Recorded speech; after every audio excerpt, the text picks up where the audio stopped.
So, what's up, fam? It's your girl, Tolly. I really didn't know what to record today for my DVC.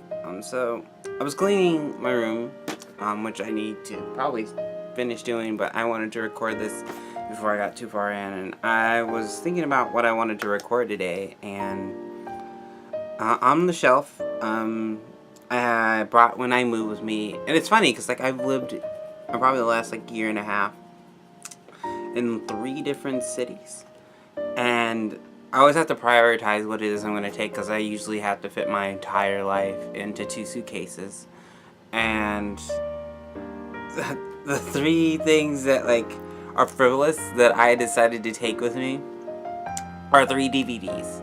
Before you wonder, all these are animes. Every last one of these are animes. And I wanted to share those with you all today, and so to get feedback over, if you had to pick some stuff, what kind of stuff would you take with you? So the first one is my favorite anime of all time, and I don't care how mainstream it is, but Cowboy Bebop. I have the complete collection of it, and I've bought it probably like 3 different times. Always because Disc 3 never works. I'm not Disc 3, Disc 4 with Mushroom Samba, which is my favorite episode.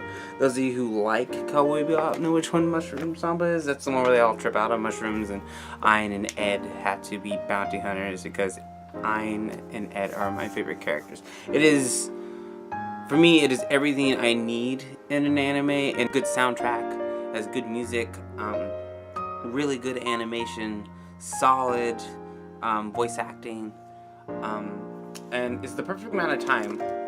It is 26 episodes, which I feel is the perfect amount of time for a decent anime. I feel like an anime should never go on longer than 3 seasons. And even 3 seasons, sometimes maybe pushing it. I need good anime. It has a beginning and it has the end and it stops. There's no Naruto bullshit. There's no One Piece, even though I love One Piece. No Fairy Tail. Love Fairy Tail too, but like I love them in a different way. I don't love them the way that I love Cowboy Bebop or Kill la Kill or any of those. And which leads me into like my next one, which I really love and that it's taken with me, is my Studio Ghibli collection. My brother got me for this before I moved. My favorite Studio Ghibli movie is Porco Rosso.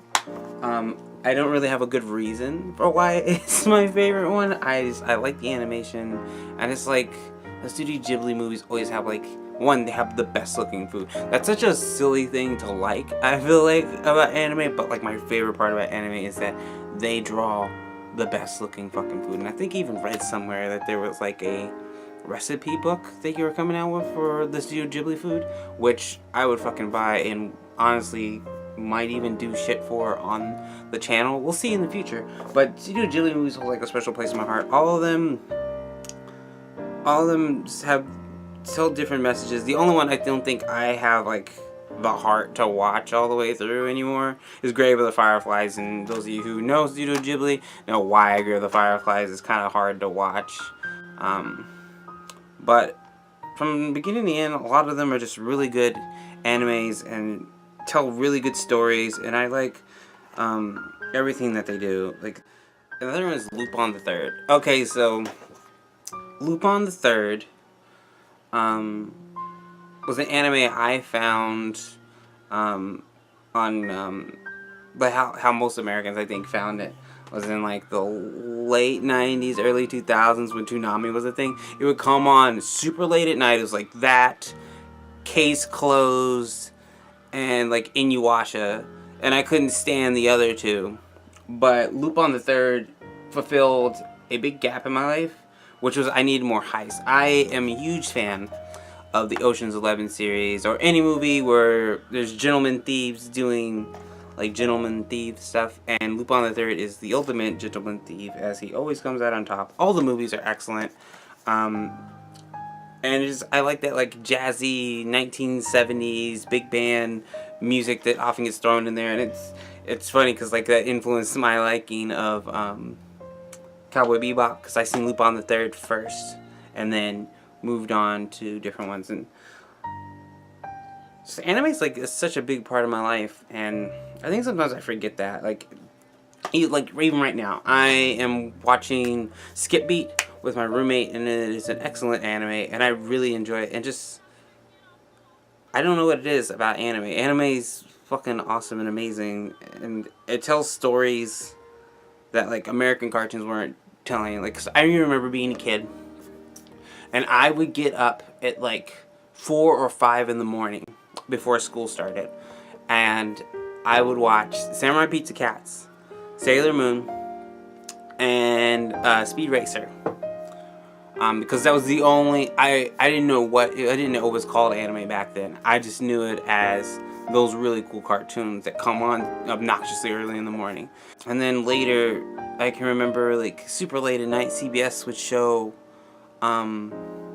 Gigantor and Astro Boy, which I thought was super fucking cool, and watch those too. And I hated Looney Tunes. I still hate Looney Tunes. You can't convince me Looney Tunes are good cartoons, but like just that old anime was like such a special place in my heart. And then as I got older and the internet became a thing, because I grew up in the age where like AOL was like my first introduction to like the internet, and that was all I thought it was used for. And then never met anybody else outside of, you know, my brothers and a couple of friends who had even remotely heard of anime. And then the internet became a thing, and I found all this other anime, and I found stuff like Kill la Kill and Gurren Lagann and Sword Art Online and Magic of Madoka and all these other really cool fucking animes.